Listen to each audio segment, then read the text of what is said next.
Dette en øvelse for Trondheim Røde Kors, som en forberedende øvelse til neste år, der vi skal i et stort europeisk prosjekt vi med i, øve på kvikkleireskred på Bakklandet. Så scenarioet i dag det samme, at det har gått et kvikkleireskred på Bakklandet, som medfører jo at mennesker blir bedt om å ta seg ut av Trondheim sentrum. Og da kommer det folk forbi Røde Korshuset på Nardo, og vi tar imot dem som kommer og banker på døra vår. Du du ok? Du ser... Ja, du har ikke noen skader. Du bare den store opplevelsen. Det mye nok. Ja. Vil du ha en stol og mulighet for en kaffe? Ja. Vi har en kriseledelse som består av medlemmer fra styret, samt administrasjon, som består av 8 personer. Så har du beredskapsvaktene våre. De her og tar seg av dem som kommer på døra. Så har vi et sanitetslag fra hjelpekorpset, som grundig kurset på det med førstehjelp, har god kompetanse på førstehjelp, og vil kunne håndtere skader som kommer hit.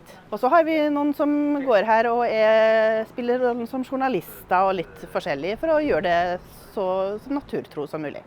Jeg har tidligere jobbet som offiser i Forsvaret, så min jobb i forbindelse med denne øvelsen det at jeg skal ha brukket håndleddet og fått et par kuttskader, og så kommer jeg og blir tatt hånd om, men så synes jeg de så veldig trege og uorganisert, så jeg skal være skikkelig sånn pain in the neck for å stresse dem litt da. Det her ledelsen, eller? Ja. Jeg heter Siv, og jeg kommer nettopp fra samleplassen her. Ja. Og jeg synes det på tide at dere får litt sånn kontroll nå.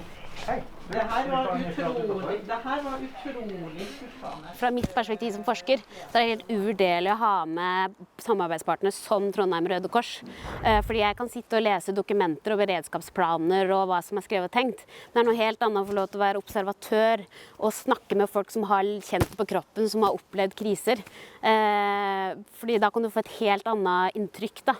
Så jeg tror det veldig den forskning, praksis veldig viktig at vi lærer så utrolig mye da, av å kunne observere og snakke og ha samarbeidspartnere som Trondheim Røde Kors.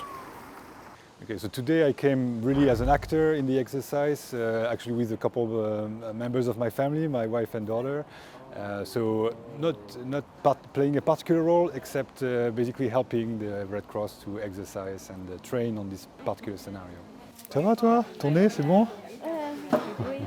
Right, so Engage is wider, and it's really about the participation of the population in the context of natural disasters or crises of various kinds, and we are looking especially at how to improve how the population interacts with what we would call the formal actors, the authorities, the emergency actors. As part of the project, we describe a certain amount of solutions to improve this interaction between formal actors and the population.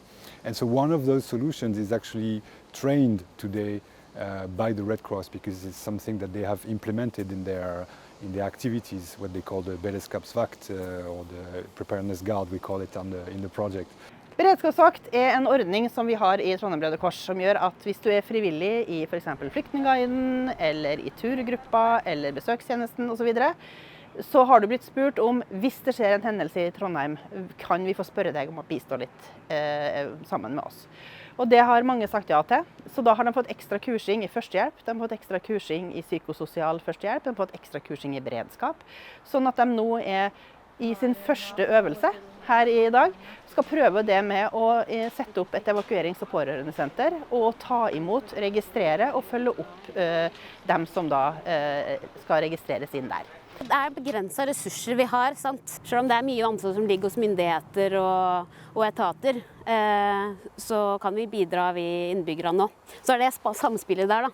Hvordan kan vi som samfunn ha et sånn total forsvarstankegang da? At vi må bidra alle sammen.